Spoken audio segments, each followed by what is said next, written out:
Bismillahirrahmanirrahim. Alhamdulillahilladzi biyadihi tatimmus shalihat. Bifadlihi wa karamihi tudha'aful hasanat. Wa birahmatihi wa minnatihi tukaffarus sayyi'at. Asyhadu an la ilaha illallah wahdahu la syarika lah. Khaliqul ardi was samawati wal kainat. Wa asyhadu anna Muhammadan abduhu wa rasuluhul munazzal alaihi al-Qur'an hudan wa bayyinat. Sallallahu alaihi wa ala alihi wa sahbihi wa man ihtada bi hadihi wastanna bi sunnatihi ila yaumiddin. Assalamualaikum warahmatullahi wabarakatuh.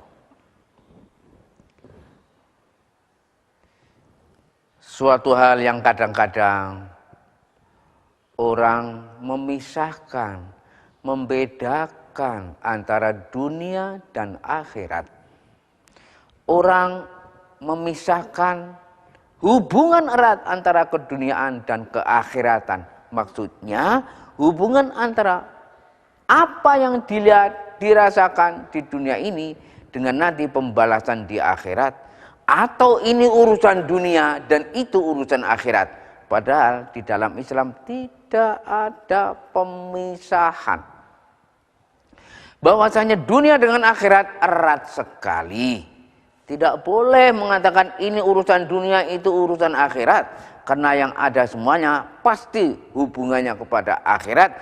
Apapun yang kita perbuat, apapun yang kita lihat, apa yang kita dengar, itu ada hubungannya dengan akhirat. Jadi jangan sampai mengatakan saya mengerjakan urusan dunia. Tidak. Urusan dunia ada hubungannya dengan akhirat, yaitu perbuatan-perbuatan dunia kita. Di dunia kita ada yang mengganggu syariat Allah, mengganggu hukum Allah, dan mengganggu hukum manusia, merugikan manusia atau tidak. Hukumannya nanti di akhirat. Orang berhutang kepada orang lain, hukumannya nanti juga di akhirat. Kepada orang yang bersangkutan dia bertanggung jawab, bersalah, dan kepada Allah dia juga merusak hukum Allah karena orang yang berhutang harus membayar. Demikianlah seterusnya, sehingga hubungan antara perbuatan yang di dunia dengan jaza atau akibat atau pembalasan di akhirat tidak bisa dipisahkan. Kita sholat bukan urusan akhirat. Kalau dia bersolat hanya untuk senam, hanya untuk gerak-gerik, tidak punya khusyuk, tidak niat, hanya untuk bergaya, bukan ibadah, itu keduniaan. Sholat menjadi keduniaan kalau orang yang mengerjakannya tidak mempunyai hubungan kepada Allah Subhanahu wa taala dan tidak percaya dengan pembalasan di akhirat. Sementara berbuat baik dengan orang, berbuat baik kepada orang lain menjadi ibadah yang ada hubungannya nanti di akhirat. Kalau itu dikembalikan sebagai ibadah kepada Allah Subhanahu wa taala. Di dalam Al-Qur'an lafaz ad-dunya, lafaz al-akhirah itu jumlahnya sama.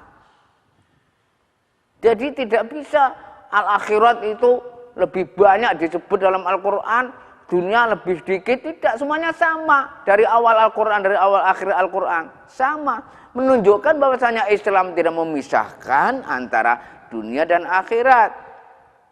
Memang dunia daru amal la jaza. Kalau akhirat daru jazain la amal. Di dunia kita beramal dan tidak usah mengharapkan jaza dari Allah. Karena apa? Nanti di akhirat kita hanya mendapatkan pembalasan dan tidak sempat untuk beramal lagi. Inilah yang perlu kita ingatkan agar dalam tingkah laku kita, langkah-langkah kita di mana saja selalu berpikir segala sesuatu ada pembalasannya. I'mal ma syi'ta fa innaka majziyun bihi. Ini yang harus diingatkan. Kami ingatkan sebagaimana dikatakan yang telah dihafalkan oleh kita semuanya dalam ayat wa may ya'mal mithqala dzarratin khairan yarah wa may ya'mal mithqala dzarratin syarran yarah. Demikianlah yang harus kita ingatkan. Nanti di akhirat, yauma idzin tuhaditsu akhbaraha. Bumi-bumi akan berpidato, bumi-bumi akan laporan, bumi-bumi akan berbicara apa yang dikerjakan di atas bumi itu masing-masing. Maka antara dunia akhirat tidak bisa dipisahkan. Bahkan dalam hadis dikatakan, hamba Allah, hamba-hamba itu akan dibangkitkan sesuai dengan matinya. Subhanallah, subhanallah. Orang bagaimana mati waktu umroh, waktu haji, waktu di pabrik, waktu di jalan, atau waktu perang, atau dia sedang bermaksiat, tahu-tahu mati. Nanti begitulah waktu di akhirat, dibangkitkan dalam keadaan matinya bagaimana. Aku qouli hadza wa astaghfirullah li wa lakum wa lisairil muslimin min kulli dzamb fastaghfiruh innahu huwal ghafurur rahim. Assalamualaikum warahmatullahi wabarakatuh.